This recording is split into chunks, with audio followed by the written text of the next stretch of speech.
Hoş tavup ağlamak istemişəm, ağlamak istemişəm. Asım var ağlamak istemişəm, ağlamak istemişəm.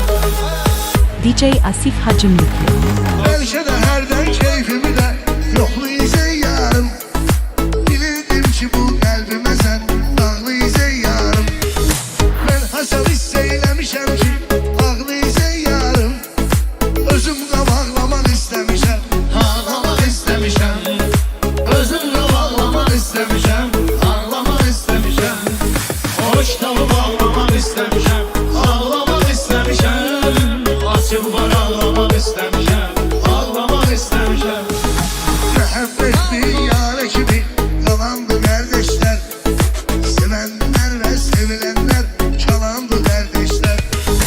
Ağlama yüreği boşaltıcı yalandı kardeşler. O kadar yoklamak istemişem, ağlamak istemişem.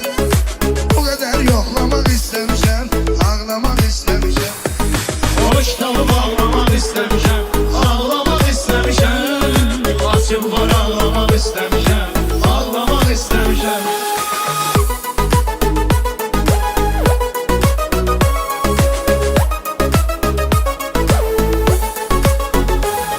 Ben yarı sevirem, sön desen zavabda güldürmür.